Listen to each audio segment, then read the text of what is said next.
Chapter 5. How to build a Kali web server. The first release of Kali Linux made the hacking community sit up and take notice. In 2012, this Debian-based Linux distribution introduced new architectural patterns with more than 300 hacking-related tools specialized for penetration testing and digital forensics. Kali 2.0 was introduced to the hacking community in 2016. This time, it included even more hacking-related tools, with many updates and new desktop environments such as XFCE, KDE, and more.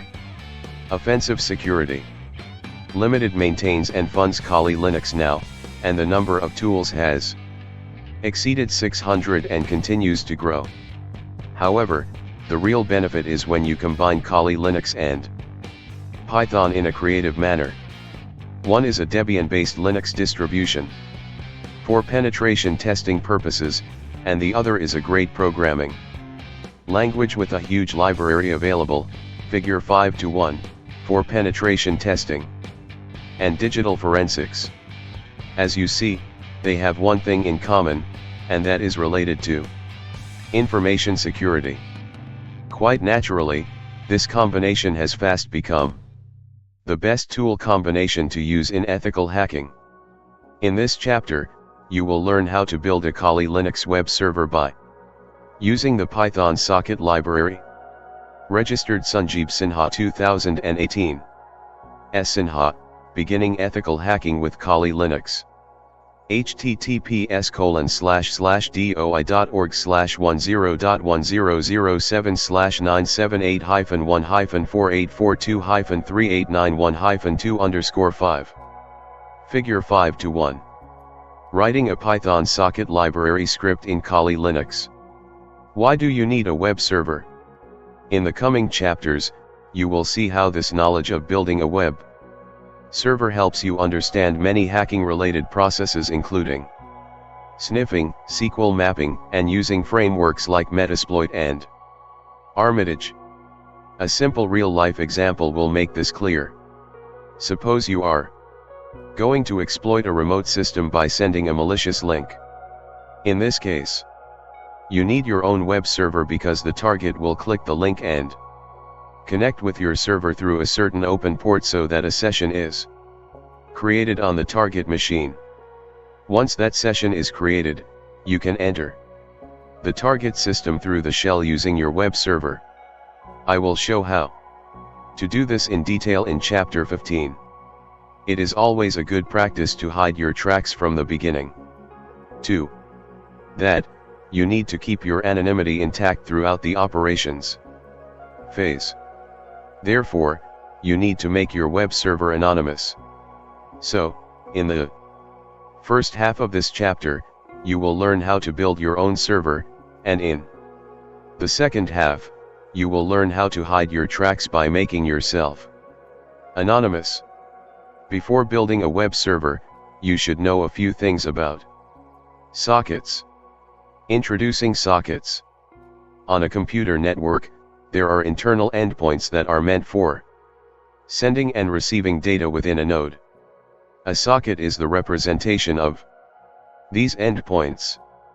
Basically, sockets are virtual endpoints of a communication channel between two processes. Here, AOC #process_OCO could be a program. These programs or processes may stay on the same or different machines. You may simply call it network communication. Sockets are the fundamental things behind these network applications. An example is when you open any website in your browser and your browser creates a socket and connects to that remote web server. There is a socket on that web server also. That web server accepts the connection and sends your browser the web page that you have requested. Beginning the web server. You will now build a Kali Linux web server that listens to a certain port and connects to the client. Let us write a Python file called myserver.py first. #myserver.py will create a Kali web server. Import socket. Import sys. Hashtag we need to pass an empty string, so that all interfaces are available. Host equals. Hashtag you can choose any arbitrary port number. Port equals 8080. My socket equals socket.socket, socket.af_inet, socket.sock_stream. Print, socket has been created. Hashtag let us bind the socket to localhost and port. Try. My socket.bind, host, port. Accept socket.error as message. Print, binding has failed. Error code is, +str, message 0. +message +message 1. sys.exit. Print, socket bind is complete. Now we can proceed to make it. Listen. Hashtag server is listening now on socket. My socket.listen, 10. Print, socket is now listening. Hashtag let the server keep talking with the client. While 1. Hashtag we are waiting to accept a connection, blocking call. Connection, address equals my socket.accept.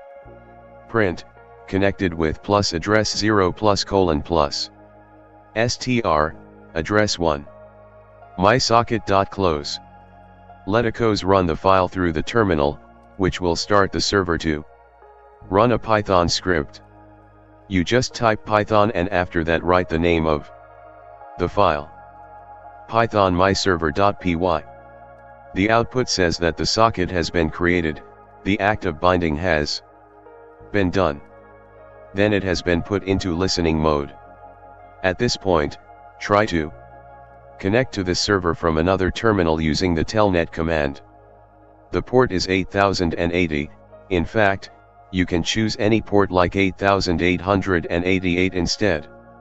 8080, it is common to use predefined port numbers.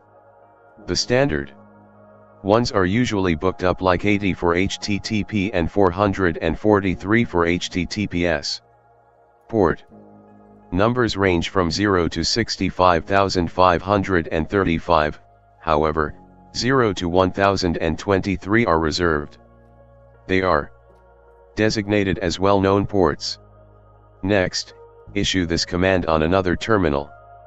Hashtag telnet command to run the localhost. Telnet localhost 8080. Now you have two terminals. The first one is running your Python file. And the second one is trying to run your newly created Kali web server on port 8080. The first terminal will give output like this. Hashtag output from the first terminal. pg@kali/pycharm projects/kali server $python myserver.py. Socket has been created. Socket bind is complete. Now we can proceed to make it. Listen. Socket is now listening. Take a look at the second terminal. The telnet command now should connect to the newly created server. The server terminal will definitely show this. Hashtag the output in the second terminal. pg@kali$telnet localhost 8080. Trying 1. Trying 127.0.0.1. Connected to localhost. Escape character is caret. Once it gets the connection, the first terminal will immediately spit out this output. Hashtag output on the first terminal after it gets connected. pg@kali/pycharm projects/kali server $python myserver.py. Socket has been created. Socket bind is complete. Now we can proceed to make it. Listen. Socket is now listening. Connected with 127.0.0.1:47720. Congratulations. You have successfully created your Kali Linux web server by using the Python socket and system libraries. Diving into sockets. Let us delve into sockets in more detail. You'll also see more examples of how you can connect to a remote web server like Google.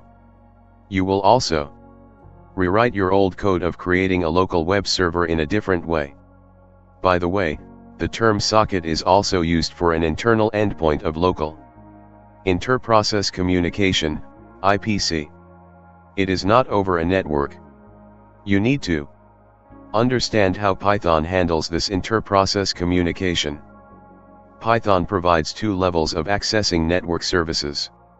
OCO at the lower level, you can access the basic socket support, like you created in your own server. In a different sense, it is nothing but the underlying operating system that allows you to implement the client and the server for both OCO connected and the connectionless protocols. For a connected or connection-oriented client-server protocol, all packets will follow the same path. In a connection-less protocol, this path will be random. In both cases, packets will be transferred from one device to the other. Connection-oriented protocols are faster than the connection-less because traffic congestion is greater in the latter. Connection-oriented protocols are also more reliable. The main difference is in the connection-oriented protocol. Until one party ends the connection does not terminate. But in the connection-less protocol, once a packet is sent, the connection terminates, and it waits for further requests. OCO Python also provides a higher level of access through its rich variety of libraries. Using these libraries, you can target specific application-level protocols such as HTTP, FTP, and other protocols. Therefore, sockets are the bidirectional endpoints of protocols that open up communication channels between the clients and the servers. Sockets also serve the processes, where the process is working with the local client and the remote server is residing on a different continent. Let us see an example of how this works. Hashtag how to connect to Google by using the socket programming in Python. Hashtag the first line refers to the socket, we need to import it from the library. Import socket. Import sys. Try. My socket equals socket.socket, socket.af underscore inet, socket.sock underscore stream. Print, socket successfully created. Accept socket.error as error. Print, socket creation failed with error %s%, error. Hashtag default port for the socket. Port equals 80. Try. Host underscore IP equals socket.gethost by name, www.google.com. Accept socket.geterror. Hashtag this means could not resolve the host. Print, there was an error resolving the host. sys.exit. Hashtag connecting to the server. mysocket.connect, host underscore IP, port. Print, the socket has successfully connected to Google on port. %s%, host underscore IP. Here is the output. /home/pg/pycharm projects/kali server/venv/bin/python/home/pg/ pycharm projects/kali server/kali server.py. Socket successfully created. The socket has successfully connected to Google on port == 74.125.200.99. Process finished with exit code 0. Figure 5-2 shows a Kali Linux web server working through a Python script. Figure 5-2. Kali Linux web server working through Python script. iNet sockets account for at least 99% of the sockets in use. You have used this type of socket in the Python code where you created the socket. This internet socket is IP protocol based, which is why most web traffic uses this protocol. You are using the socket.sock_stream sockets here, because you need a connection-oriented TCP protocol so that it will be reliable and faster than the connection-less protocols. Others are as follows. ocosocket.sock_gram, ocosocket.sock_raw, ocosocket.sock_rdm, ocosocket.sock_sec packet.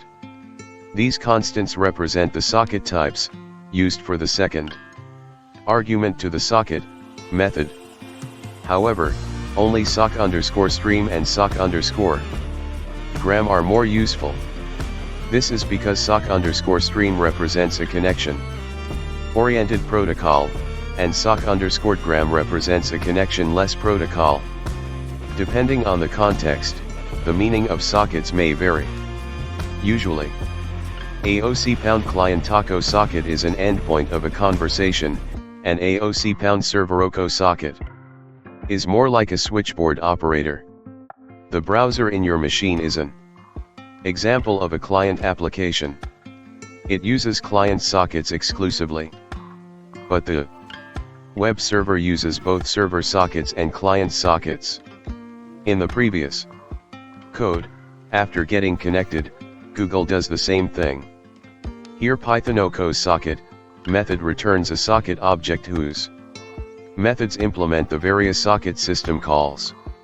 A pair, host, port, is used for the AF_INET address family, where the host is a string representing either a host name in an internet domain notation like google.com or an IPv4 address like 100.50.200.5 and port is an integer. You have just seen this in the previous code. For the AF_INET 6 address family, a four-tuple, host, port, flow info, scope ID, is used. If you do not have any Python background, please read the Python documentation. A tuple is an immutable list of collections. Socket objects have many methods. They start with the socket accept method. They accept a connection. The socket must be bound to an address and listening for connections. The socket.close method closes the socket. Once you close the socket, all future operations on the socket object will fail. The remote end will receive no more data after the queued data is flushed. You used the socket.connect address method in the previous example. This method connects to a remote socket at the address. Now you will see how you can build another Kali Linux local web server that listens to a certain port that you define, figure 5-3. Hashtag first of all import the socket library import socket. Hashtag next we will create a socket object. MySocket equals socket.socket. Print, socket successfully created. Hashtag let us reserve a port on our computer. Hashtag in our case it is 8080 but it can be anything like 12345. Port equals 8080. Hashtag next we will bind to the port and we have not typed any IP in the IP field. Hashtag we keep an empty string, because this makes the server listen to any request. Hashtag coming from other computers on the network. MySocket.bind, port. Print, socket bounded to %s%, port. Hashtag let us put the socket into listening mode. MySocket.listen, 5. Print, socket is now listening. Hashtag we can make it a forever loop until we interrupt it or an error occurs. While true. Hashtag establish connection with client. C, address equals mysocket.accept. Print, got a connection from this address. Hashtag we can send a thank you message to the client. C.send, thank you for connecting. Hashtag close the connection with the client. C.close. Figure 5-3.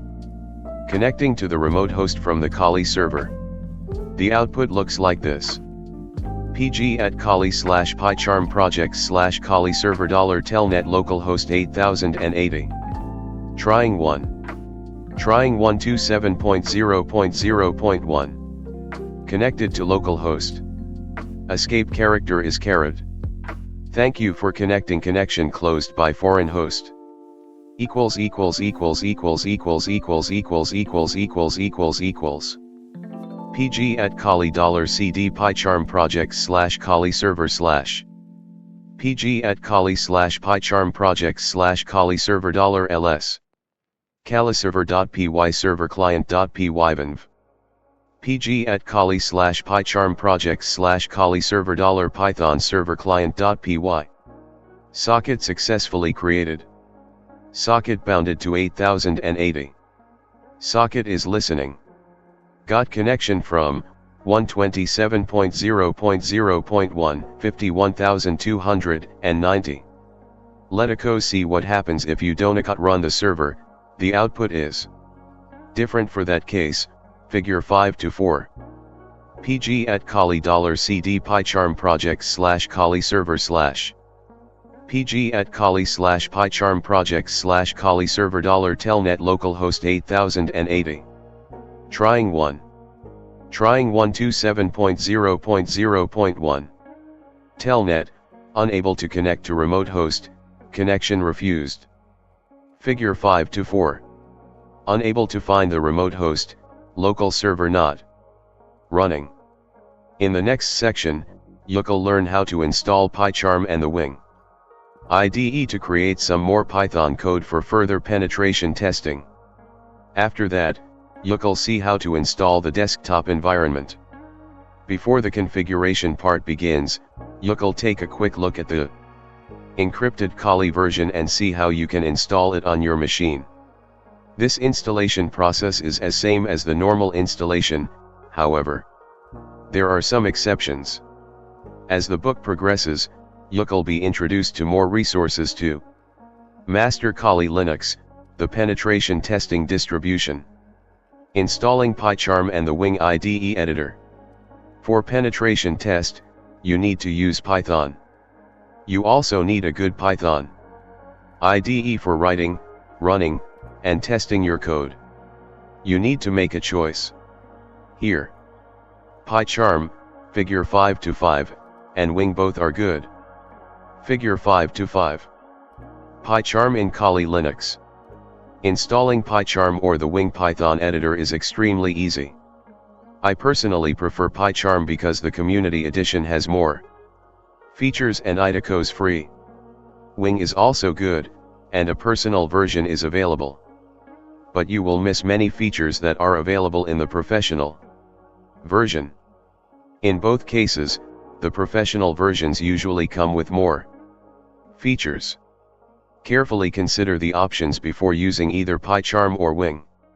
The Wing Professional version comes with a full-featured Python IDE. The Wing Personal version is a free Python IDE for students and hobbyists. But it has a simplified debugger, full-featured editor, that you need, and limited code inspection and navigation. Finally, it gives you freedom for the project management. The professional version of PyCharm is also a full-featured IDE for Python and web development, whereas the community edition is free and a lightweight IDE for Python and scientific development. Go to the PyCharm website and download the zip community version. Once you extract the file, you will find a pycharm.sh file in the bin directory. Run this file by typing the following command in your terminal. Figure 5-6. Hashtag running pycharm.sh file. /pycharm.sh. You can also install it through the terminal. Just type this command on your terminal. Hashtag installing PyCharm through terminal. Sudo apt-get install pycharm community. Figure 5-6. PyCharm installing in Kali Linux. How to stay anonymous. Is it possible to make yourself completely anonymous? If it is, for how long? There are several components to this, such as time, morality, technology, and physical addresses. How long you can remain anonymous is using a trade-off. With the help of anonymity, what you're doing is Another big deal. Here comes the moral part. As an anonymous person, you cannot steal data or attack a legal system. Oko, what type of technology are you using? Is it tenable? Can it maintain the persistence of the anonymity? Oko, the last big trade-off is the physical address. After all, that is the end point. Every anonymity ends at the hardware used for doing some anonymous tasks. Once IDACO is located, your anonymity ends. You can also hide that by changing your MAC address. You need to stay anonymous for one single reason: in penetration testing, you have to use your Kali Linux server again and again. IDACO's not that you will have to build your server manually by using Python. Many hacking related tools automatically build it while sniffing or exploiting a target. Therefore, hiding your tracks or keeping your anonymity in ethical hacking is one of the prerequisites that you should keep in mind. In this second, you'll get a brief introduction to anonymity. I'll discuss only the technology part of it. Ethical hacking involves a few tricks to keep you anonymous. Even in a VirtualBox environment, IDACO's a good practice to take every precaution to hide your IP addresses and other stuff. Let's begin with the Tor browser. First, you need to install the Tor browser, figure 5 to 7. You can download it from https://torproject.org. To make yourself anonymous in a VirtualBox environment, you have to log in as a user, don't log in as root or the super user. In some cases, you need the root privilege.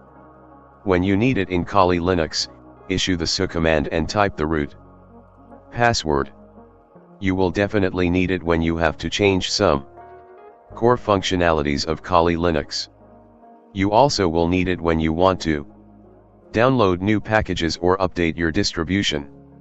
Once the download is complete, you can access the necessary file in your download folder. Unzip it, open it, and run it. Before using Tor, read the documentation. Figure 5 to 7. Tor browser in Kali Linux download folder. Tor maintains your anonymity through several proxies. Behind these proxies, you can hide your true identity. But Kali Linux also gives you a special opportunity to change the configuration at the root so that you can hide your true identity while browsing the web using Tor. Changing your proxy chain. In this case, you need to configure your proxychains.conf file. You will find this file in your etc. folder. Open the configuration file using the LeafPad text editor. Open your Kali Linux terminal as a root user and enter this command. So leafpad/etc/proxychains.conf. This will open the proxychains.conf file, figure 5 to 8. There are 3 types of proxies that you can use. But you cannot use all the proxies at a time. Let's first see how this file looks. The documentation is clear and to the point. Figure 5 to 8. Proxychains.conf file in Kali Linux. Uncomment the line where dynamic_chain is located. After that, comment out strict_chain and random_chain one after the other, before testing the proxy. The advantage of choosing dynamic_chain over others is clearly stated. If your connection does not get one working proxy, then it automatically jumps to the other. The other two don't give you that opportunity to route your traffic. Let me explain it more. Suppose you have 2 proxies in place, A and B. What happens in the case of strict_chain is that when you browse web pages, your connection is routed through A and B strictly. This means A and B should be in order and live. Otherwise, your connection simply fails. In the case of dynamic_chain, this does not happen. If A is down, then it jumps to take B. For that reason, you are going to use dynamic_chain so that if one proxy is down, the other may replace it. In between you get a line like this. #proxy DNS requests, no leak for DNS data. Proxy_DNS. This is an important line to be considered seriously. You see I have uncommented proxy_DNS. This will protect against leaking DNS data. You cannot allow DNS data to be leaked. In other words, your real IP address should not be leaked by chance. That is why I have uncommented this line. So that your proxies are in the proper place working without any hitches. At the end of the list you'll find this line. Proxy list. #add proxy here. #meanwhile. #default set to Tor. SOX 4127.0.0.1. SOX 5127.0.0.1. SOX 5185.43.7.146. SOX 575.98.148.183. 9050. 9050. 1080. 45021. Inspect the last two lines that I have added. I'll explain them, but first, I'll explain the example lines just given before. They read like this. #proxy list format. #. Type host port user pass. #.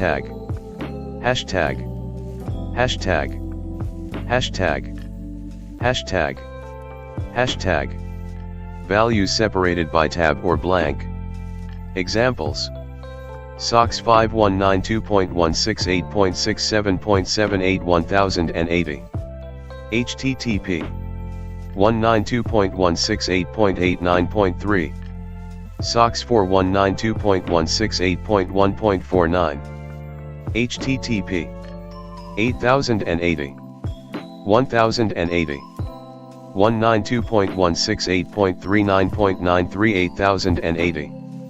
Lamer secret. Just too hidden. This clearly states how your proxy list should be formatted. Consider the first line.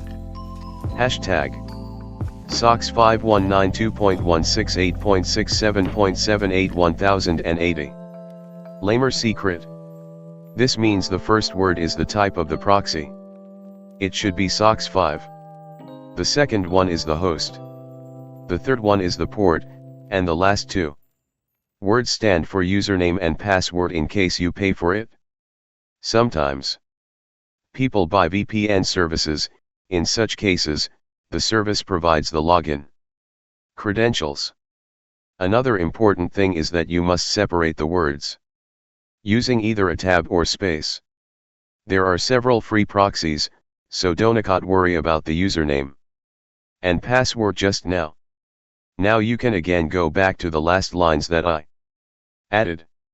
In the last lines, the defaults are set to Tor. Before adding the last two lines, you need to add this line. SOX 5127.0.0.1. 9050. You should do this because usually your proxychains.conf file comes up with only SOX 4, so you need to add SOX 5 that supports modern technology. Now you can test your Tor status.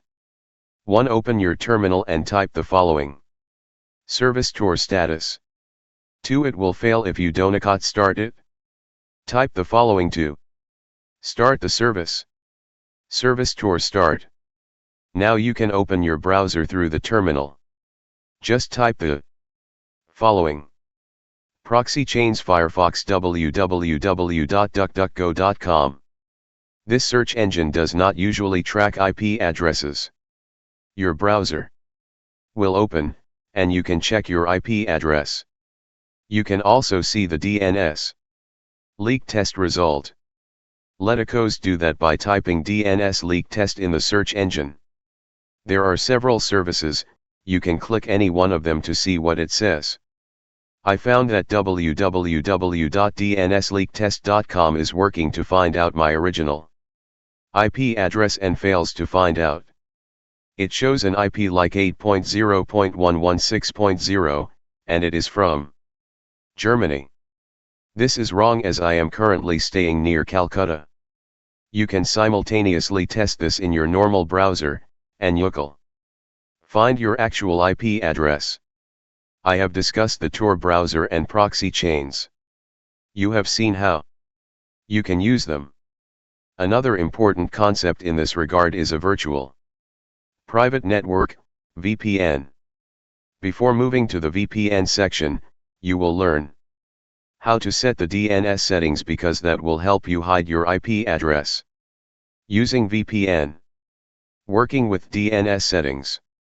A DNS server normally checks the traffic filtering. So, if you can change your DNS server settings in your root, you can misguide that reading. How can you do that? Open your Kali Linux terminal and type the following: cat/etc/resolve.conf. It will show something like this.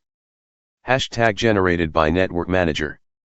Name server 192.168.1.1. In your terminal, there is every possibility that IDCAL shows something else. This is your home gateway. It will show what kind of router you're using. Basically, you'll change this so that when you again test your IP address, the DNS server cannot filter the traffic properly. In my terminal, when I type the same command, it reads like this. Name server 208.67.222.222. Name server 208.67.220.220. I have changed it. Why have I changed this? Let me explain. You need to understand the concept of a name server first. What does a name server do?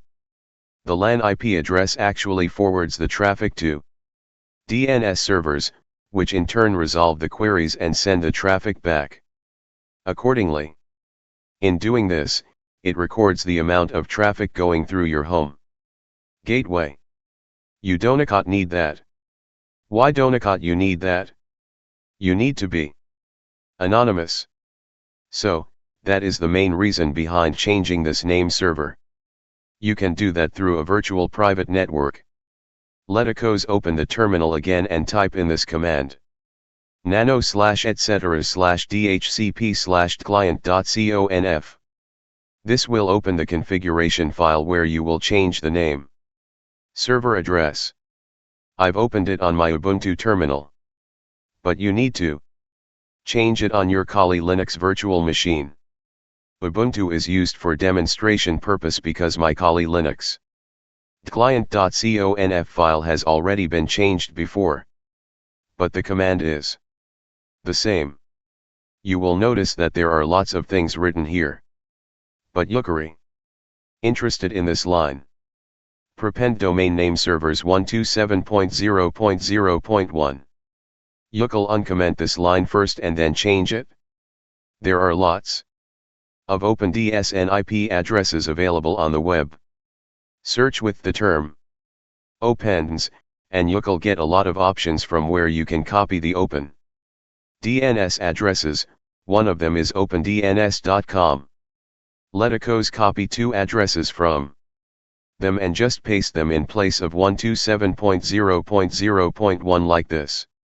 Prepend domain name servers 208.67.222.208.67.220.220. Now all you need to do is restart the network manager. Type this command on your Kali Linux terminal. Service network manager restart. Now you can check your name server again. IDCAL show two new addresses. Root at kali/home/ss hashtag nano/etc/dhcp/client.conf. Root at kali/home/ss hashtag service network manager restart. Root at kali/home/ss hashtag cat/etc/resolve.conf. Hashtag generated by network manager. Search domain.name. Name server 208.67.222.222. Name server 208.67.220.220. Root at /home/ss hashtag. Another thing is important here. You need to check whether the media connection is enabled. Open your Mozilla browser. In Kali Linux, it is iSWSL. You can find it in the top right panel. Then from Preferences, select Advanced O*N Network O*N Connection item. Finally, select Use System Proxy Settings. Using a VPN. You can also search for a free open virtual private network. Remember, people often pay a hefty price for this because they use many proxy layers to guard their real identity. But no VPN is secure all the time. Why are they not secure? It is because, sometimes, a country's national security is under attack and server companies are pressured to give out information about their users. So, all along I have tried to emphasize one thing: never try to break the law. Ethical hacking is all about staying within the law.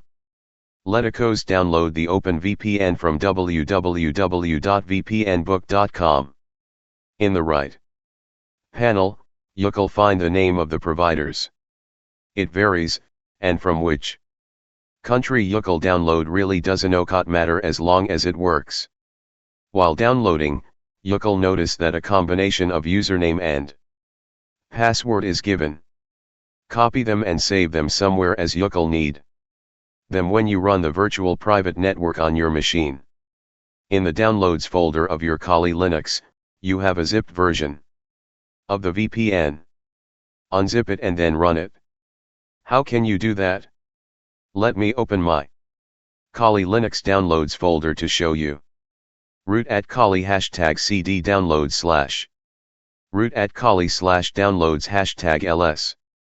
vpnbook.com open vpn to 1.zip. I have downloaded the open.zip file. Now, I am going to unzip it using the following command. Root at Kali/downloads #unzip vpnbook.com open vpn to 1.zip. Archive, vpnbook.com open vpn to 1.zip. Inflating, vpnbook to 233 tcp80.open. Inflating, vpnbook to 233 tcp443.open. Inflating, vpnbook to 233 udp53.open. Inflating, vpnbook to 233 udp25000.open. Now, you can take a look what is inside the open folder. Root at Kali/downloads #ls. vpnbook.com open vpn to 1.zip vpnbook to 233 udp25000.open. vpnbook to 233 tcp443.open. vpnbook to 233 udp53.open. vpnbook to 233 tcp80.open. Issue this command with your internet connection open. Open vpnbook to 233 tcp443.open. It will run for a few seconds. The initialization process of making proxy layers is done, and you will get some output like this. Root at Kali/downloads #open vpnbook to 233 tcp443.open. Friday, June 22, 23:22 and 43 seconds 2018 Open VPN 2.4.4 x86_64 PC Linux New SSL. Open SSL, LZOLZ4 EPOL PKCS11MH/PTINFO AEAD. Built on December 10, 2017. Friday, June 22, 23:22 and 43 seconds 2018 Library versions, OpenSSL 1.1.0 G2. November 2017, LZO 2.08. Enter auth username, vpnbook. Enter auth password. Friday, June 22, 23:23 and 44 seconds 2018 Warning, no server certificate verification method has been enabled. http://openvpn.net. Howto.html #mitten for more info. Friday, June 22, 23:23 and 44 seconds 2018. Note, Fast I/O is disabled since we are not using UDP. Friday, June 22, 23:23 and 44 seconds 2018. TCP/UDP, preserving recently used. Remote address, AF_INET 178.162.193.233:443. Friday, June 22, 23:23 and 44 seconds 2018. Socket buffers, R equals 87380-87380. S equals 16384-16384. Friday, June 22, 23:23 and 44 seconds 2018. Attempting to establish TCP connection with AF_INET 178.162.193.233:443 non-block. Friday, June 22, 23:23 and 45 seconds 2018. TCP connection established with AF_INET 178.162.193.233:443. Friday, June 22, 23:23 and 45 seconds 2018. TCP_client link local, not bound. Friday, June 22, 23:23 and 45 seconds 2018. TCP_client link remote, AF_INET 178.162.193.233:443. Friday, June 22, 23:23 and 45 seconds 2018. TLS, initial packet from AF_INET 178.162.193.233:443, SID equals 2515228BA7B643294. Friday, June 22, 23:23 and 45 seconds 2018. Warning, this configuration may cache passwords in memory. Use the auth no cache option to prevent this. Friday, June 22, 23:23 and 47 seconds 2018. Verify OK, depth equals 1, C equals CH, ST equals Zurich, L equals Zurich, O equals Wiepenbuch.com, OU equals IT, CN equals Wiepenbuch.com, name equals Wiepenbuch.com, email address equals admin@wiepenbuch.com. Friday, June 22, 23:23 and 47 seconds 2018. Verify OK, depth equals 0, C equals CH, ST equals Zurich, L equals Zurich, O equals Wiepenbuch.com, OU equals IT, CN equals Wiepenbuch.com, name equals Wiepenbuch.com, email address equals admin@wiepenbuch.com. Friday, June 22, 23:23 and 48 seconds 2018. Control channel, TLSV 1.2, cipher. TLSV 1.2 EC RSAAES 256 GCM SHA 384, 1024-bit RSA. Friday, June 22, 23:23 and 48 seconds 2018. VPNbook.com peer connection initiated with AF_INET 178.162.193.233:443. Friday, June 22, 23:23 and 49 seconds 2018. Sent control VPNbook.com, push_. Request, status equals 1. Friday, June 22, 23:23 and 50 seconds 2018. Push, received control message, push_. Reply redirect gateway def1 DHCP option DNS 37.58.58.137 DHCP. Option DNS 91.109.25.225 redirect gateway def1 bypass. DHCP route 10.9.0.1 topology net 30 ping 5 ping restart. 30 if config 10.9.0.6210.9.0.61 peer ID 0 cipher AES 256 GCM. Friday, June 22, 23:23 and 50 seconds 2018 options import, timers and / or timeouts. Modified. Friday, June 22, 23:23 and 50 seconds 2018 options import, if config / up options. Modified. Friday, June 22, 23:23 and 50 seconds 2018 options import, root options modified. Friday, June 22, 23:23 and 50 seconds 2018 options import, IP Win32 and / or DHCP options modified. Friday, June 22, 23:23 and 50 seconds 2018 options import, peer ID set. Friday, June 22, 23:23 and 50 seconds 2018 options import, adjusting link _MTU2. 1627. Friday, June 22, 23:23 and 50 seconds 2018 options import, data channel crypto. Options modified. Friday, June 22, 23:23 and 50 seconds 2018 data channel, using negotiated cipher. AES 256 GCM. Friday, June 22, 23:23 and 50 seconds 2018 outgoing data channel, cipher AES 256 GCM initialized with 256-bit key. Friday, June 22, 23:23 and 50 seconds 2018 incoming data channel, cipher AES 256 GCM initialized with 256-bit key.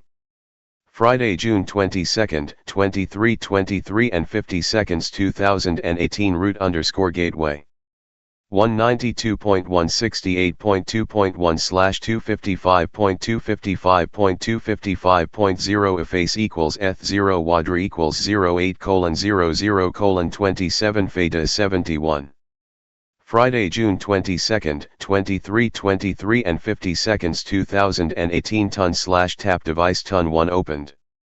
Friday, June 22, 23:23 and 50 seconds 2018 ton/tap TXQ length set to 100. Friday, June 22, 23:23 and 50 seconds 2018 do _if config, tt-did _if config _IPv6 _ setup equals 0. Friday, June 22, 23:23 and 50 seconds 2018 /sben/IP link set dev ton1 up MTU 1500. Friday, June 22, 23:23 and 50 seconds 2018 /sben/IP address add dev ton1 local 10.9.0.62 peer 10.9.0.61. Friday, June 22, 23:23 and 53 seconds 2018 /sben/IP root add 178.162.193.233/32 via 192.168.2.1. Friday, June 22, 23:23 and 53 seconds 2018 /sben/IP root add 0.0.0.0/1 via 10.9.0.61. Friday, June 22, 23:23 and 53 seconds 2018 /sben/IP root add 128.0.0.0/1 via 10.9.0.61. Friday, June 22, 23:23 and 53 seconds 2018 /sben/IP root add 10.9.0.1/32 via 10.9.0.61. Friday, June 22, 23:23 and 53 seconds 2018 initialization sequence completed. While downloading the OpenZip folder, you will get a username and password. Please write it down in a separate text file so that when you run the previous code, you can issue the credentials. If the machine says oc-open command not found OCO, you will have to install it. Installing anything through the terminal is quite easy in Linux.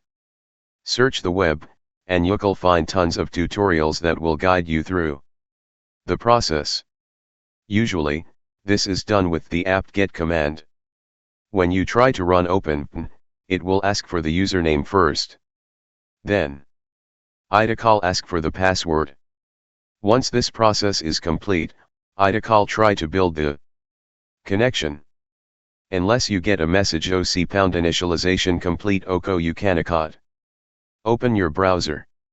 It may take several minutes. If you're not lucky, this message won't crop up. In that case, it says OC pound connection failed OCO. Once you get the message OC pound initialization complete OCO, you can open the browser and search through www.duckduckgo.com. In my case, once the initialization process was complete, I opened the Kali Linux web browser and found that the IP address had been changed. So, it has made me completely anonymous. At the same time, I opened the host web browser and tested my IP. This gives a different result, figure 5 to 9. Figure 5 to 9. A different IP is being shown by the virtual Kali Linux web browser. On the top is my host web browser and original IP address. Your first job will be to check the DNS leak. Go for it, and you'll definitely find a changed IP address. This means you have successfully connected through the virtual private network, and your original ISP DNS server is completely hidden. Changing your MAC address. You have learned many tricks so far, all about anonymity. But let's always try to go to a higher level. Changing the MAC address falls into that category. In a simple way, it is your hardware address. Basically, itcall's not the hardware address of your machine, but itcall's the hardware address of your network card through which you're connected to the outer world. Let's start the Kali Linux virtual machine and open the terminal. Issue. The command IP protocol configuration. Itcall produce something like this. Root at Kali #ifconfig. eth0, flags equals 4163 up broadcast running multicast MTU. 1500. inet 10.0.2.15 netmask 255.255.255.0 broadcast 10.0.2.255 inet 6E8000:27 FFFEF4:16 EC prefixlen 64 Scopiad 0x20 link Ether xx.xx.xx.xx.xx.xx sculin 1000 Ethernet packets 19 bytes 1820 1.7 KB RX errors 0 dropped 0 overruns 0 frame 0 TX packets 31 bytes 2427 2.3 KB TX errors 0 dropped 0 overruns 0 carrier 0 collisions 0 low flags equals 73 up loopback running MTU 65536 RX inet 127.0.0.1 netmask 255.0.0.0 inet 61 prefixlen 128 Scopiad 0x10 host loop sculin 0 local loopback RX packets 36 bytes 2160 2.1 KB RX errors 0 drop 0 overruns 0 frame 0 TX packets 36 bytes 2160 2.1 KB TX errors 0 drop 0 overruns 0 carrier 0 collisions 0. In your case, the output could be different. You're concerned about the hardware address of your network, and you want to change it? You see this line. Ether 08:00:27F4:16 EC. This is Kali Linux Virtual Machine OCO's MAC address or local network card address. Now in some cases, it might be like this. wadra xx.xx.xx.xx.xx.xx. hwadra. In some cases, it is different. They are network cards, they could be Ethernet cards, wireless adapters, and so on. But this address is extremely important as it is used to identify you on the vast web. The first 3 digits are the symbols that represent the manufacturer. You can check it out here also by issuing this command. root @kali #macanger sth0. Current MAC, xxxxxxxxx16 EC, Cadmus Computer Systems. Permanent MAC, xxxxxxxxxxxxxxec, Cadmus Computer Systems. As you see, it shows 2 MAC addresses, one is current, and the other is permanent. You may ask why IOCOM checking this here. I have checked it once by issuing the command ifconfig. Idacos because the command ifconfig will show only the current MAC address. It won't show the permanent MAC address.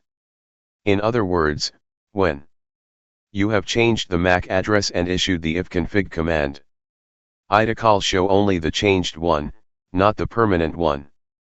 The permanent one is basically the hardware address or physical address.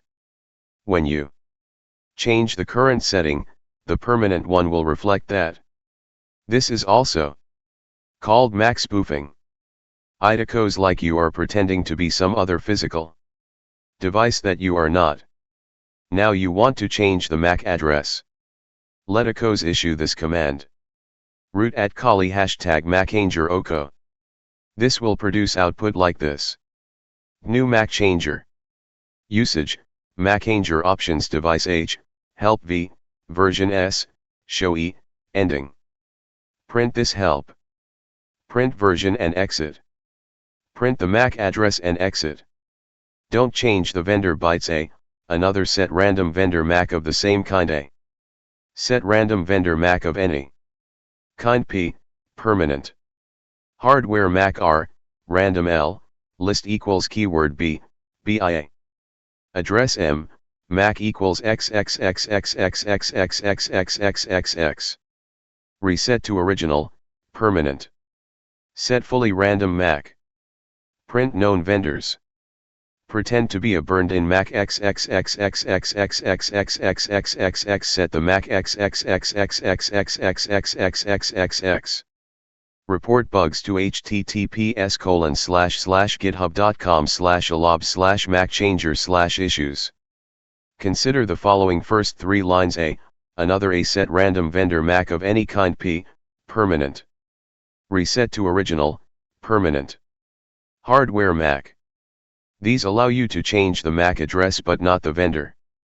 In this case, there is every possibility of losing your anonymity. The first 3 sets A, P, belong to the net card manufacturer, and since that has not been changed, you can be identified. The third line in the previous code, P, permanent reset to original, permanent hardware MAC, is quite self-explanatory in its meaning. It says you can change back to the original MAC address. So far, the best option available is this line OCO R, random. Set fully random MAC. It is clearly said that you can set a fully random MAC address. That is, the 6 sets, xxxxxxxxxxxxx, are completely random, which is what you want. However, the most important of them is the last line M, MAC equals xxxxxxxxxxxxxxxx. Now you can change the MAC address this way. root @kali #macanger M MAC equals xxxxxxxxxxxxxxx0. Why is this important? It is because you can change the MAC address completely. You can have a list of all vendors with the simple command ocl. If you issue that command, it will give you a long list. Let us pick up a few of them. Root at Kali hashtag Macanger L. Miscellaneous Macs. Number dash. Mac dash. Vendor. 0000, Midnight, Xerox Corporation. 0001, 1 second, Xerox Corporation. 0002, 2 seconds, Xerox Corporation. 0003, 3 seconds, Xerox Corporation. 0004, 4 seconds, Xerox Corporation. 0005, 5 seconds, Xerox Corporation. 0006, 6 seconds, Xerox Corporation. Etc. Here you take the first few lines, 6 currently. But the last one is 19010, XXXXXX, Hitachi Rev Techno Incorporated, it is not visible here. The list is not complete. After that, there are the wireless MAC addresses. There are 39 of them. You may ask what they are actually. They are nothing but bits of the company MAC address. Let us consider the last example. Shown here. 0006, 6 seconds, Xerox Corporation. The first setting, 0006, is the serial number. The second one is the MAC address. You can change your vendor address. You can use any of these addresses and pretend to be using this company. Ethical hackers sometimes use that trick, although not for any illegal purposes. Usually, in penetration testing, when you are working for a client, you do not need to change the physical address. After all, you are not going to do anything illegal. What you are going to do is completely legal, and you will get the necessary consent from your client. Kali Linux. From the inside out. In 2006, the Auditor Security Collection and WAX merged to create Backtrack. The creators were trying to provide a special Linux distribution that would help people do penetration testing in a more useful way. Within 1 year, Backtrack evolved into a full-blown Linux distribution. With kernel February 6, 20, and it added support for Metasploitable 2 and 3. It also redesigned the menu structure. In 2007, Backtrack 2 appeared as a Linux distribution meant for penetration testing. In 2008, Backtrack 3 appeared, this time the kernel was 2.6.21.5, and 2 specialized hacking tools were added, Saint and Maltago. In 2010, Backtrack 4 with kernel February 6, 34 came out with massively improved hardware support. The next year was important in the journey of Backtrack. In 2011, Backtrack 5 appeared, this time it was based on Ubuntu Lucid LTS, and the kernel was February 6, 38. A massive change was brewing. In March 2013, Backtrack Linux became Kali Linux. The support for Backtrack ended. It was now Debian based, and the platform had been rebuilt completely. Registered Sanjeev Sinha 2018. Sinha, beginning ethical hacking with Kali Linux. https://doi.org/1007/978-142-38912-6. In this chapter, you will learn more about Kali Linux and explore all the major hacking tools it offers. You will learn about the various hacking categories and which tools belong to which categories. This will be a brief introduction. As you progress through the book, you will learn how the tools function in detail. More about Kali Linux tools. When you installed Kali Linux, you probably found that Kali Linux is designed to be used as a single root user. You can create extra users for doing penetration testing. Quite naturally, as a security person, you want to be anonymous. However, this single, root user scenario has been created for a reason. Kali Linux is not meant for general users. It was created to meet the requirements of professional penetration testers and security auditors. As you progress through this book, you will find that many tools you will use for penetration testing need root privilege. Kali Linux has come up with a minimal and trusted set of repositories to maintain the integrity of the system. In the configuration part, it was discussed in detail.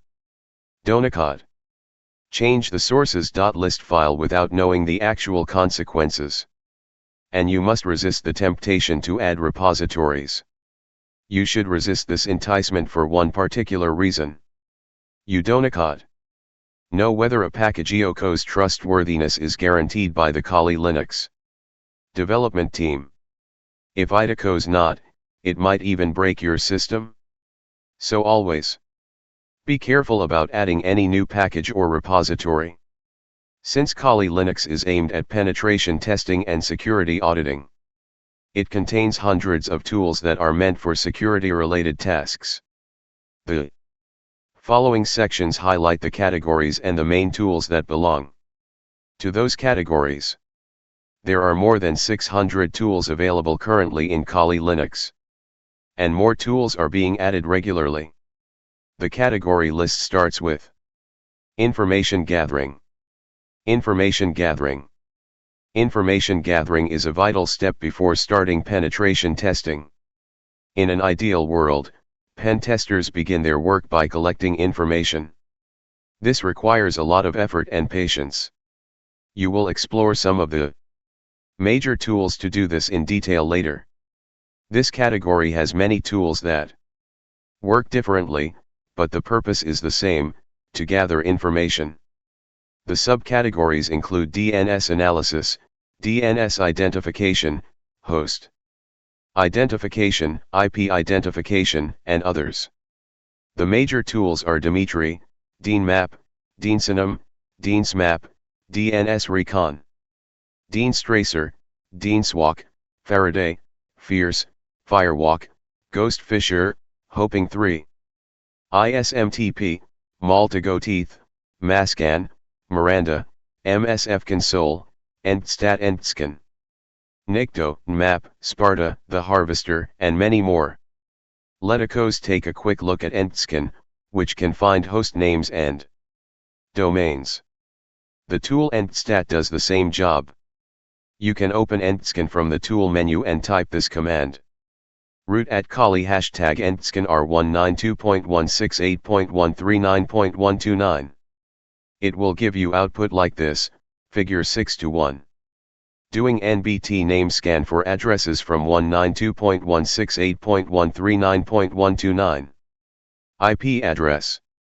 NetBIOS name. Server. User. MAC address. Figure 6:1. Endscan using an IP address in virtual Kali Linux. You can keep a record of the IP addresses listed in a text file. You do not need to type the IP addresses repeatedly. You can just scan the whole text file and see the output. You can perform many more tasks for gathering information using these tools. I have dedicated a separate chapter for information gathering. You will learn more about the tools there. Vulnerability analysis. Is your system vulnerable? Is your website application secure enough? You can analyze them with lots of tools available in Kali Linux. These tools are meant for extreme vulnerability analysis.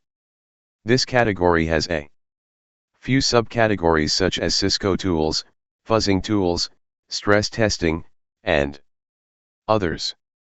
The major tools are BBQSQL, BED, Cisco Auditing Tool, Cisco Global Exploiter, Cisco OCS, Cisco Torch, Copy Router Config, DBPW Audit, JSQL Injection, Nmap, OpenVis, OScanner, PowerFuzzer, SFuz, SidGuesser, SIP Army Knife, SKLMap, SKLNinja, SKLSys, THC IPv6, Ursini, and many more.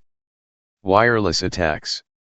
The wireless attacks category has multipurpose tools aimed at attacking clients as opposed to access points.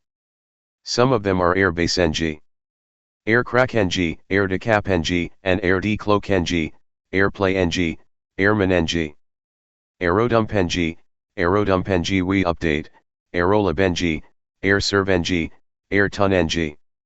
Asleep, Bluelog, CoWP Attorney, Crackle, eSideNG, Fern Wi-Fi Cracker, GRScan. KillerBee, Kismet, Reaver, WestsideNG, Wi-Fi Honey, and many more. Web applications. To protect your web application, you need an integrated platform for performing security testing of your web applications. Kali Linux has many tools that perform these tasks. Its various tools work seamlessly together to support the entire testing process. It starts with an initial mapping and analysis of an application OCO's attack surface and then proceeds to finding and exploiting security vulnerabilities. The major tools are Apache users, Arachne, BBQSQL, Burp Suite, DIR Buster, FMAP, Funcload, Grabber, JSQL. Injection, Maltagoteeth, Nikto, Paros, Proxy Strike, ReconNG, SKLMap, SKLNinja, Uniscan, Vega, WebScarab, WebShag, WebSlayer WPScan, XSSR, and many more. I have used WPScan to scan https://sanjeebzaina.com, which currently does not run WordPress. I type this command on the terminal. Running upscan on terminal. Upscan URL sanjeebzaina.com. Here is the output. It seems like you have not updated the database for some time. Do you want to update now? YESNOA board, default, NY. Updating the database. Update completed. The remote host tried to redirect to https://sanjeebzaina. WordPress.com. Do you want follow the redirection? YESNOA board. Default, NY. The remote website is up, but does not seem to be running. WordPress. It is true that at the time of running WPScan, this website, https://sanjeebzaina.com, is not running WordPress, figure 6-2. In addition, the output says this. Figure 6-2. WPScan working in virtual Kali Linux. WPS tools. Sometimes you need to find out the WPA/WPA2 passphrase that are used to protect Wi-Fi protected setup, WPS. To execute a robust and practical attack against WPS, many tools are used. This is called stress testing. This category also has many tools that are designed to be tested against a wide variety of access points and WPS implementations. Reaver is one of them. Reaver takes 4 to 10 hours to guess the correct WPS pin, and it recovers the passphrase. The other major tools are DHCPig, Funcload, IXFlood, Inundator, InviteFlood, IPv6 Toolkit, MDK3, Slow HTTP Test, Terminator, THC IPv6, and THCSSL DOS. Exploitation tools. Another subcategory consists of exploitation tools. This type of tool mainly focuses on web browsers. Web-borne attacks against clients are a growing concern. In such situations, there is only one open door, and that is the web browser, so naturally it comes under attack. Keeping that context in mind, you need to harden the network perimeter and overall client system. Attackers use browsers to attack the main system. Therefore, client-side attack vectors should be considered while designing such tools. Tools such as Armitage, BFF, Metasploit, and Terminator are good examples. Forensic tools. The word forensics is connected with scientific tests used by the police when trying to solve a crime. In computer security, the same thing happens. Suppose some attackers have deleted your important files and you want to recover them. Forensic tools are used in this situation. The most common default file systems in Linux distributions are the ext3 and ext4 file systems. Information is stored in the partition-ocos journal. Forensic tools are used to recover the information from the partition-ocos journal and make data recovery possible. Many tools are available in this category. They are binwalk, bulk extractor, capstone, CHNTPW, cuckoo, DC3DD, Dresque, DFF, Distorm3, Dumpzilla, Extundelete, Foremost, Galetta, Gimager, iPhone Backup Analyzer, P0F, PDF Parser, FID, Mail, PEEP, RegRipper, Volatility, Splico, and many more. Sniffing and spoofing. The sniffing and spoofing category has two subcategories: network sniffers and spoofing and man in the middle, MITM, attacks. Tools belonging to this category mainly deal with the weaknesses in network protocols.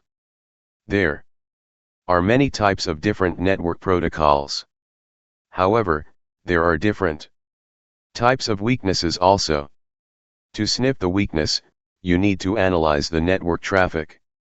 Penetration testers and malware analysts use a configurable DNS proxy, also called fake DNS, to analyze the traffic.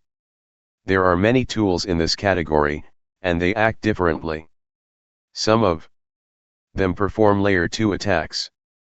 There are many DNS proxies, and they point all DNS queries to a single IP address or implement only rudimentary filtering. These types of proxies can be used to send a fake request for an attacker's site instead of a real host. The request should be pointed to a local machine for interception so that you can use those responses later. The tools include Burp Suite, DNS Chef, Fiked, Hamster Sidejack, Hex Inject, IX Flood, Invite Flood, ISMTP, ISR Evilgrade, Mitten Proxy, RORM, ProtoSIP, Responder, Right Break, Right Insert Sound, Right Mix Sound, SCScan, SIP Army Knife, SIP, SIP Vicious, Sniff Joke, THC IPv6, VoIP Hopper, Web Scarab, Wi-Fi Honey, Wireshark, XSPY, Yersinia, Zaproxy, and others. Password attacks.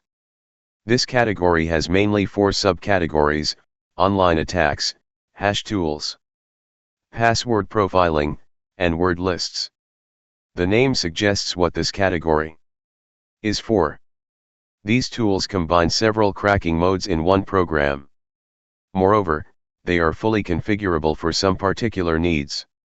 In some cases, you can use the same crackers everywhere. There are several types of Unix script. 3. Hash types. You will learn about hashing and cryptography later.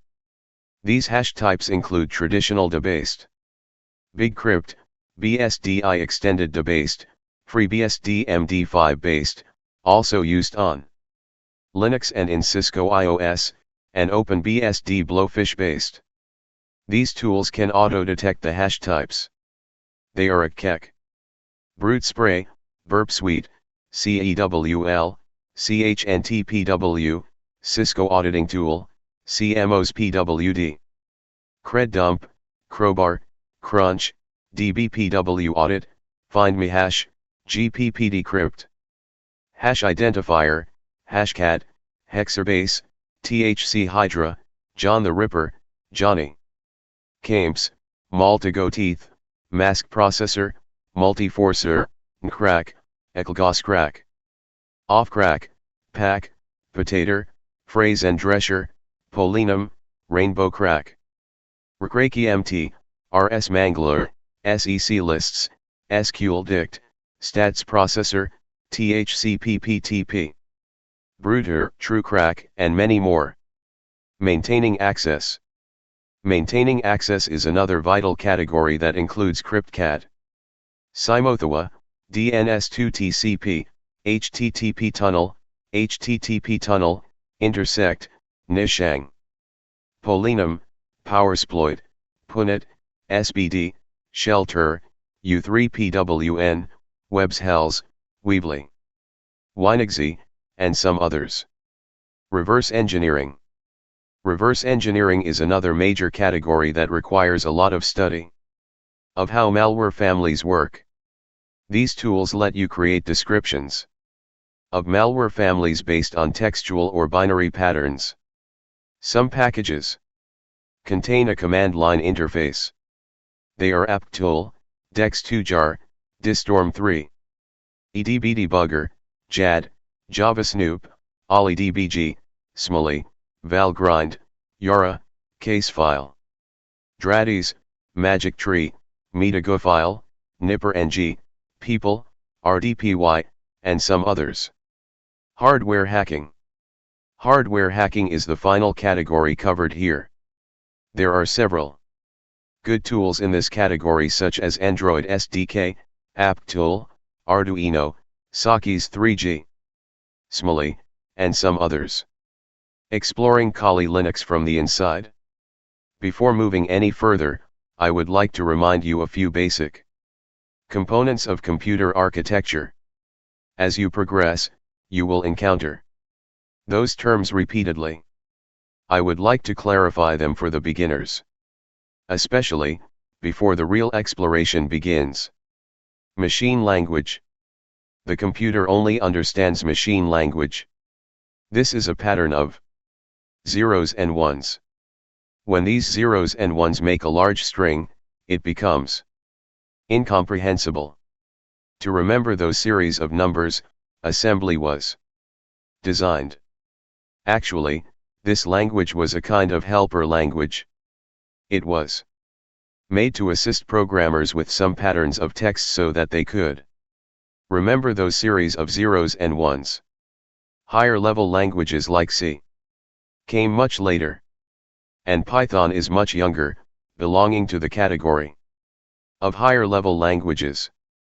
Purists think that a good ethical hacker should know assembly well. I think that would be really demanding for a newcomer. So, don't worry about the assembly language now, learn Python first. In this section, I'll give you a quick introduction to computer memory and the register. This will help you understand how the hacking tools work. Registers. You have probably heard about registers. Their primary job is to store data temporarily. They are part of computer memory. Another part is random access memory, RAM. In almost every process of ethical hacking, these parts play major roles. The smallest amount of data that you can store is 1 bit, which is like an atom of memory. It is either a 0 or a 1 in memory. Consider 4 bits, it looks like either 0000 or 1111. This chunk of 4 bits, or a nibble, adds together and forms a byte. You can keep on adding bytes to get bigger results. Quite naturally, a 64-bit addressable is 64 bits wide, and the number of bytes is much larger than the 32-bit addressable. In RAM, you can get any piece of data or collection of many bytes. That is why the term random access is used.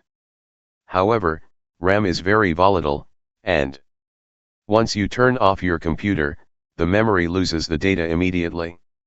In many Kali Linux hacking tools, you will find that processes run in parallel. You do not want to overwrite one process with another, so each process should have access to its own areas in memory. This is called segmentation. Remember, the computer breaks down memory into small segments. When processes load into memory, they are broken down into 6 main sections. They are .text, .data, .bss, heap, stack, and environment. Each section has a specific task. One section stores initialized variables, another section stores uninitialized variable, and so on. The environment section is writable. Usually, each section stays in a particular position to make things run correctly. There is a memory space called a buffer that holds the data until any process starts handling it. A pointer is a special piece of memory that holds the addresses of other pieces of memory. Memory decides how fast a computer responds to a request and completes tasks. Virtual memory is a technique that computers use to supplement the memory space by using some of its storage space.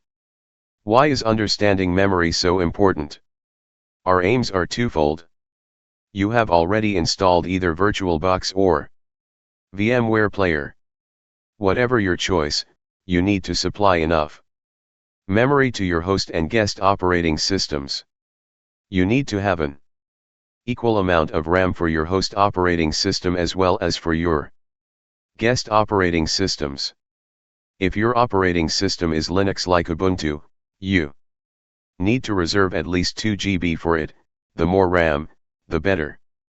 For the guest systems, the minimum memory requirement for a Kali Linux guest is 1 GB or more. For a Metasploitable guest, the minimal requirement is 512 MB or more. Per Windows guest, 1 GB or higher is recommended. The ordering of memory location depends on binary signals. 2 states define a binary signal: either it is on, it is also called high, or off. It is called low.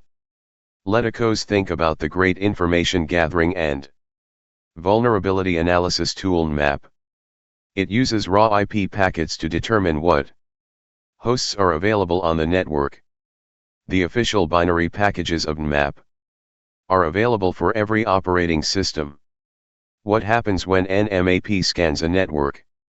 What happens when Nmap scans a network or a single host? Consider a single host where it has a certain type of central processing unit architecture and other systems within the hardware that exchange binary signals. These signals are expressed in hexadecimal numbers that correspond to the pattern of zeros and ones. Other hacking tools in Kali Linux can also know the services that the host is offering. They learn this just by reading the pattern of signals. They know about the operating system, which is running, and many other features. In a host, some locations are always reserved for specific purposes and functions. They are vital for the functioning of the assembly language. Programs that enter directly into the CPU memory locations for their operations. The functioning of assembly language programming actually controls an immeasurable bulk of electronically managed devices. That is why purists opine that if you want to dig deep into ethical hacking, you need to learn assembly language programming. Editors. Whether you do some assembly programming or write some Python scripts, you need to know about built-in text editors like Vim or Nano. Sometimes you need to update or edit existing files in Kali Linux using those text editors. Open your terminal and type the following: vimtest.txt. This will open the Vim text editor, figure 6-3. Pressing I will take you to insert mode. Figure 6-3. Opening Vim text editor in virtual Kali Linux. Quitting Vim is easy. Just press ESC and then type WQ. It will automatically save the file. You can also edit the same file in the Nano text. Editor. That is a useful command line text editor that comes with Kali Linux. Type this on your terminal to open the nano text editor. nanotest.txt. You can work on the same file as shown here, or you can modify the command. Saving and quitting nano, figure 6-4, are easy steps. First press Ctrl+O and press enter, then press Ctrl+X. This will save the file and take you back to the terminal again. Now you can see the file on the terminal by typing this command. cattest.txt. Figure 6-4. Opening the nano text editor in virtual Kali Linux. It looks like figure 6-5 on the terminal. Figure 6-5. Using the cat command to read text in virtual Kali Linux. Now you can read the text file on the terminal. Usually, it is useful to write files in the designated directory, so all you have to do before you write a text file is to plan it accordingly. Suppose you want to write a file in the Documents directory. Then go to that directory by using the cd command. If you are unsure about where you are now, type pwd, and it will show your present position in the Kali Linux file system. Since no graphical component is attached to these command line based text editors, they are super fast and easy to use. Tip for persistent performance: you need to go to the settings section, click the power link, and change the power setting, figure 6-6. Change the blank screen mode to never. Also, change the automatic suspend to off. Figure 6-6.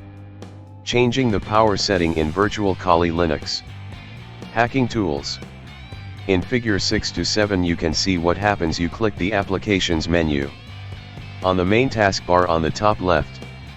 Figure 6-7. The applications menu in virtual Kali Linux. Along with the Firefox ESR, terminal, and files directory, a few famous hacking tools show up on the screen, figure 6-7. They are Metasploit, Armitage, Burp Suite, Maltago, Beef XSS Framework, and Faraday IDE. You will take a quick look at those great hacking tools since Kali Linux has placed them on the top of this menu. Let's click the first one, the Metasploit Framework. You need to log in as root to open it, see figure 6-8. Figure 6-8. Opening Metasploit in virtual Kali Linux. Using Metasploit you can perform penetration testing. It enables you to find, exploit, and validate vulnerabilities. Why is Metasploit so important? As a penetration tester, you need an infrastructure and tools to perform penetration tests and extensive security auditing. The advantage of Metasploit is that Rapid7 is constantly updating its modules and adding open source community support. It is therefore one of the most important tools for penetration testing. You will always get the latest exploits available through them. I'll cover Metasploit in depth in Chapter 12. Armitage has a close relationship with Metasploit. IDECO's a scriptable tool for Metasploit. It can envisage the targets and recommends the necessary exploits. The most valuable part of Armitage is that it can expose the post-exploitation features in the framework. It can capture data and downloaded files. If you work in a team, you can communicate through the shared event log. The role of Burp Suite is quite different. In the previous hacking tools list, you saw that it belongs to the category that protects your web application. You need an integrated platform for performing the security testing of your web applications. Burp Suite fits ideally in that genre. It has various tools that work seamlessly together to support the entire testing process. Burp Suite begins with an initial mapping and analysis. The Analysis of an application OCO's attack surface is important. You need to find the vulnerabilities first, and then you will exploit them. You can control the full testing manually as well as automatically. An organization always wants to know the actual threat perception to their environment. The Maltego platform conveys a clear picture. Points of failure always exist within the infrastructure of an organization. Maltego has a unique advantage to demonstrate the complexities of even a single point of failure. The Browser Exploitation Framework, BEF, is a popular penetration tool that mainly focuses on the web browser. Currently, many attacks happen through the browser. Any environment has always one open door: the web browser. Usually, an attack starts with the browser and spreads throughout the main system. Using client-side attack vectors, BEF allows a pen tester to assess the security threat. Faraday is used mainly for security auditing. It started with a unique idea of launching a multi-user penetration test IDE. During a security audit, a large volume of data is generated in a single integrated penetration test environment, IPE. That data can be indexed, analyzed, and distributed. Moreover, you can reuse the available tools. Without a good IDE, programming is almost impossible. Faraday is like an IDE but for the penetration testers. The design is extremely simple.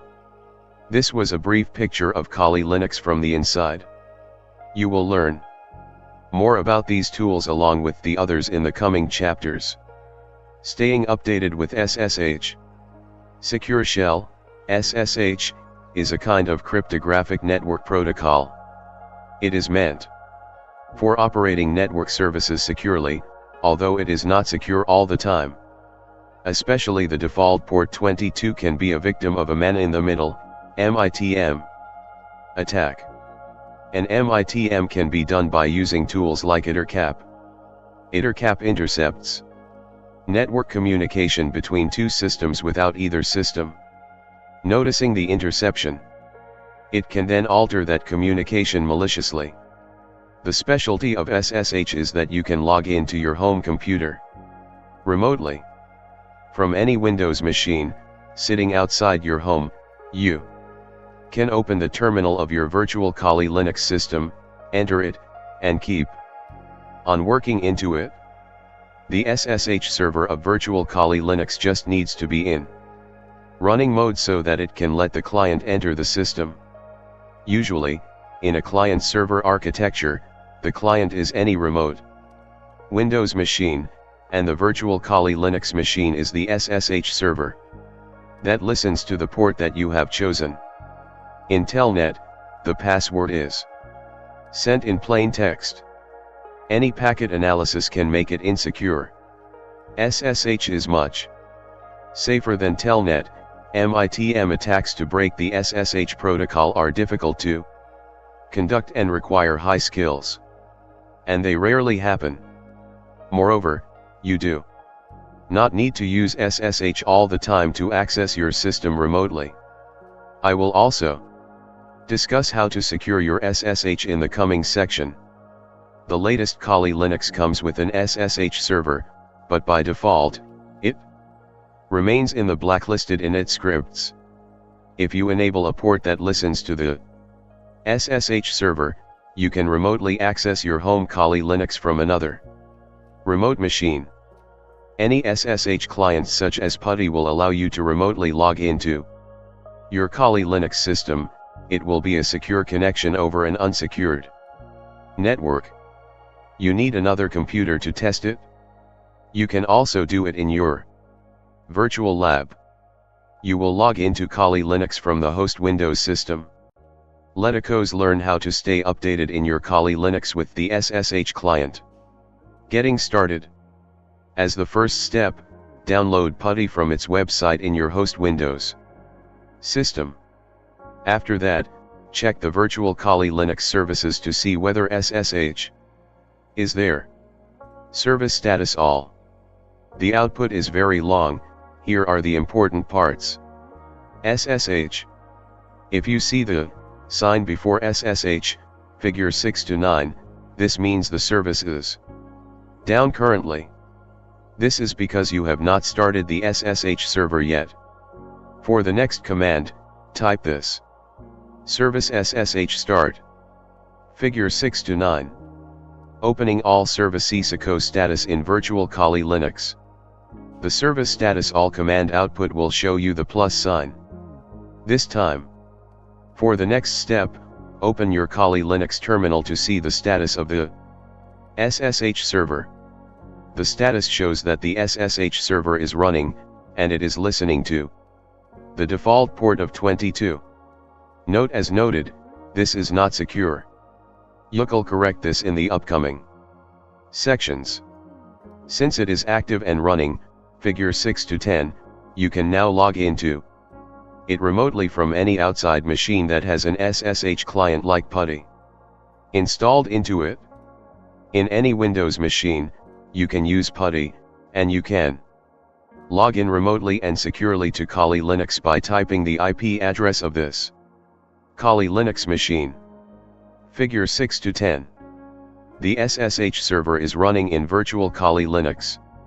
Let's go see how the status output looks in your terminal. Start SSH. Root at Kali #service SSH start. Show the status. Root at Kali #service SSH status. Here comes the output. Oko SSH.service, open BSD secure shell server.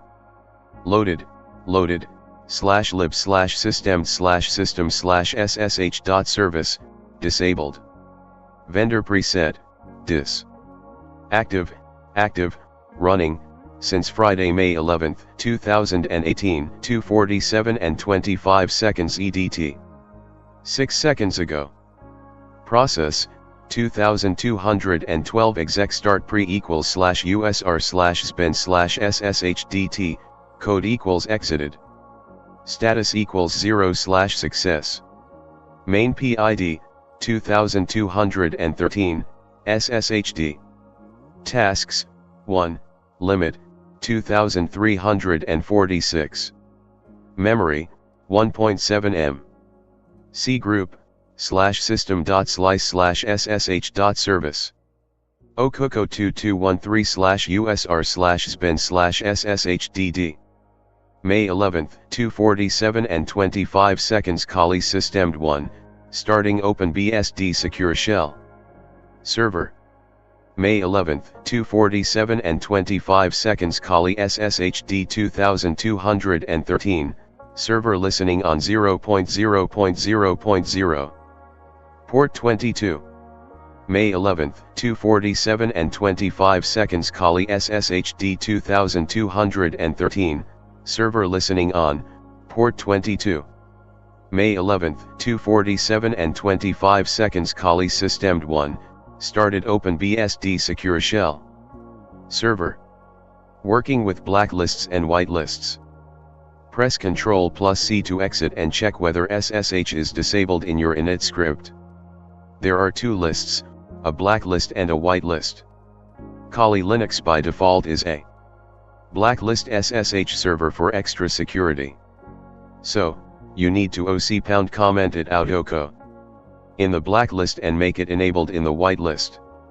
To open the lists, you need to go to the /usr/spin folder. Type this command on your terminal. nano/usr/spin/update rc.d. The output shows the blacklisted services. __data__. Hashtag list of blacklisted init scripts. Hashtag Apache 2 disabled. Avahi daemon disabled. Bluetooth disabled. Couched disabled. Cups disabled. DIC disabled. XM4 disabled. Iodine disabled. Minist disabled. NFS common disabled. OpenStinit disabled. Postfix disabled. PostgreSQL disabled. rpbind disabled. Sane disabled. Hashtag SSH disabled. WinBind disabled. Tiny proxy disabled. Pure FTPD disabled. I have commented out SSH disabled so that it does not belong to the blacklisted init scripts anymore, figure 6 to 11. You can also add and enable it in the whitelist. Figure 6 to 11. The blacklisted init scripts in virtual Kali Linux. Securing SSH. Now you will change your port to make this connection more secure. Figure 6 to 12. Type this command on your terminal. root at Kali hashtag cd slash etc slash ssh slash. root at Kali slash etc slash ssh hashtag ls. Here is the output of the ssh folder. Moduli. ssh underscore host underscore exa underscore key. ssh underscore host underscore ed 25519 underscore key dot pub. ssh underscore config ssh underscore host underscore exa underscore key dot pub ssh underscore host underscore rsa underscore key.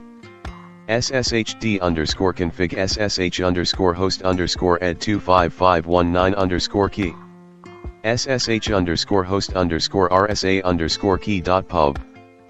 Figure 6 to 12. Updating the SSH server in virtual Kali Linux. Now you can open the SSH underscore config file in the Nano or Vim text editor and edit the port. Port numbers range from 0 to 65,535.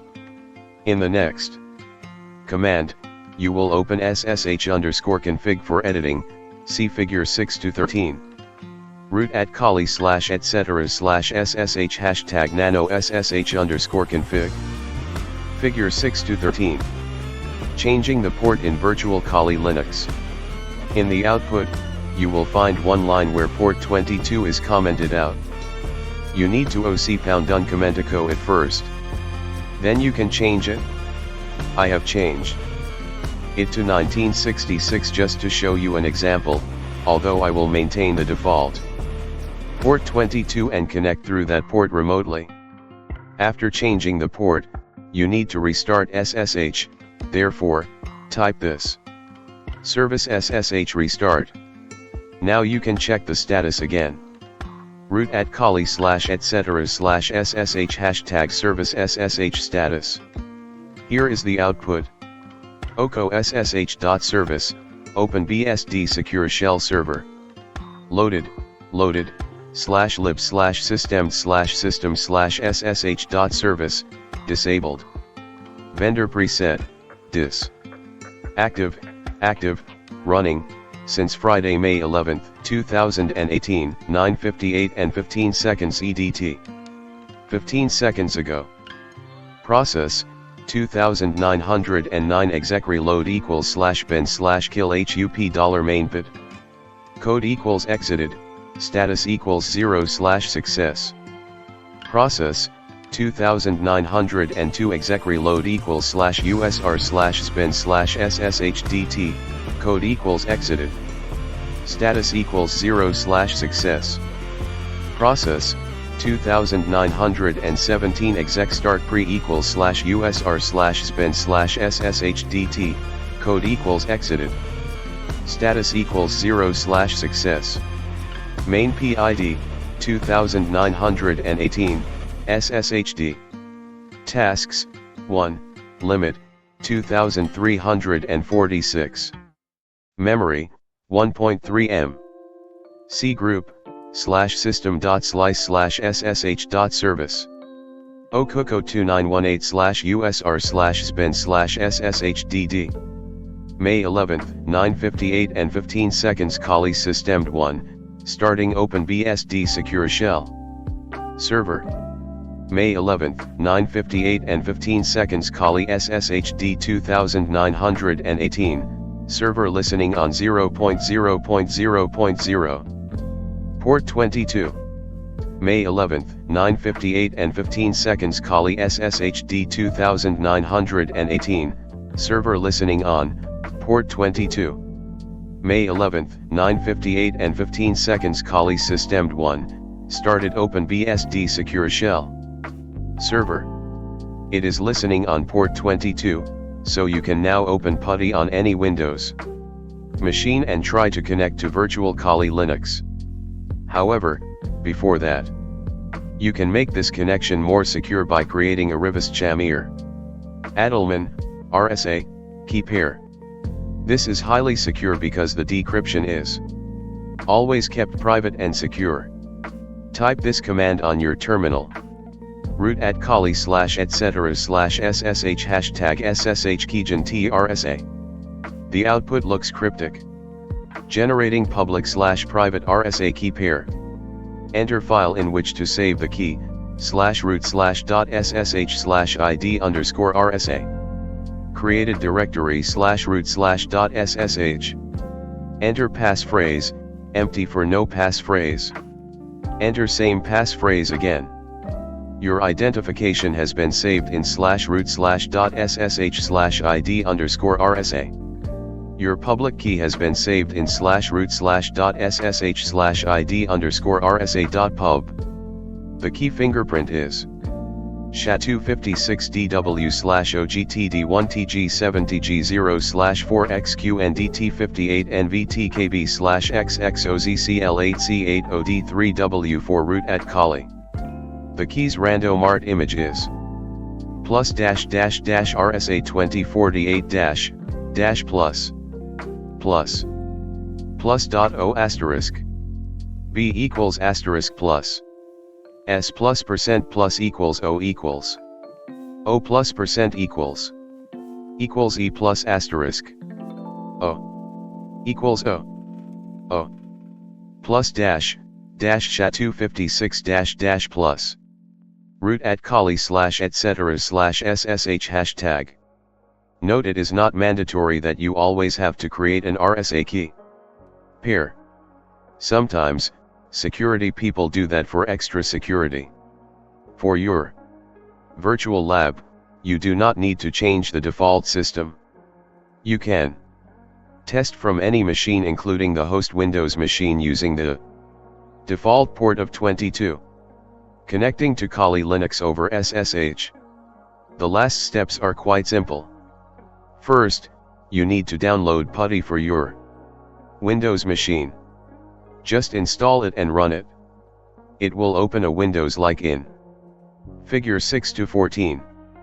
Figure 6-14. Opening PuTTY on any remote Windows PC. Next, you need to provide the IP address of your virtual Kali Linux. Knowing the IP address is easy. You have already learned it. Type ifconfig on your Kali Linux terminal and copy the address. Once you provide the IP address and click the open button, PuTTY will start connecting to your Kali Linux SSH server through the port 22. Figure 6-15 shows the host Windows connecting to the virtual Kali Linux system and opening the Kali Linux terminal remotely. It will ask for the username and password of your Kali Linux, figure 6-15. Providing them will connect you to the virtual Kali Linux, and you can now enter the system remotely. Figure 6-15. Connecting to the virtual Kali Linux remotely using PuTTY. You wanna get any graphical access, it will be through terminal. However, that is enough for a seasoned information security person to keep working remotely.